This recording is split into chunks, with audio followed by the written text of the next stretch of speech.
Πολλοί μας λένε δείξτε δοκιμές και κάντε. Το πρόβλημα είναι ότι δυστυχώς στην Ελλάδα δεν επιτρέπεται στο σκοπευτήριο να ρίξεις πάνω σε οτιδήποτε άλλο εκτός από στόχο. Αυτή είναι μια δοκιμή λοιπόν που έγινε στο σκοπευτήριο, δεν θα σας αποκαλύψουμε σε ποιο, γιατί δεν θέλουμε να βάλουμε τους ανθρώπους σε πρόβλημα, και έγινε με 762-54, το ισχυρότερο διαμέτρημα που μπορεί να σε χτυπήσει, διαμέτρημα ελεύθερου σκοπευτού, γνωστός Dragunov, το χρησιμοποιούν και τα Πετσενέγκ των Ρώσων, και ξεκίνησε ως Mosin Nagant. Και μάλιστα στο συγκεκριμένο σκοπευτήριο Mosin Nagant είχαν, που επιτρέπεται επειδή είναι επαναληπτικό. Λοιπόν, τη φέκει ο ελεύθερου σκοπευτού. Αυτή η πλάκα είναι του Ιταλικού στρατού.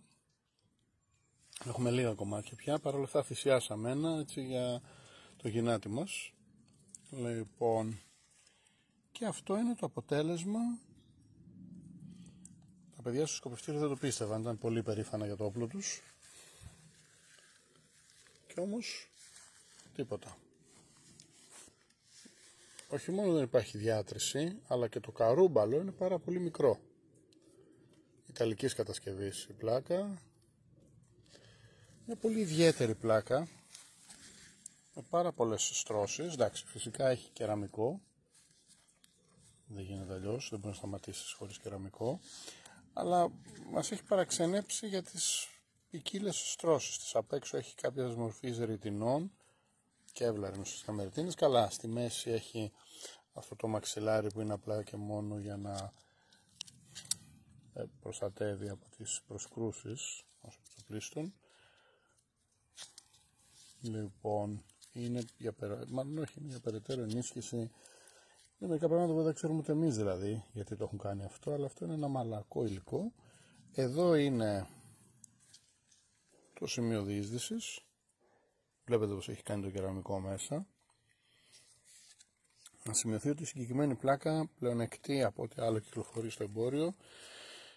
Καταρχήν γιατί είναι edge to edge, δηλαδή όπως βλέπετε σχεδόν μέχρι το τελείωμά της φτάνει το κεραμικό. Δεν το βρίσκεται αυτό εύκολα. Λοιπόν, και επίσης για τις πάρα πολλές στρώσεις της που διαθέτει. Αυτό είναι το πολυεθυλένιό της, το ποιή της.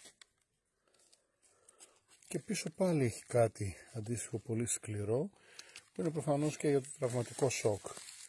Το αποτέλεσμα είναι ότι δεν έφτασε το καρούμπαλο ούτε καν το 1 εκατοστό. 4,4 επιτρέπει το NIJ. Λοιπόν,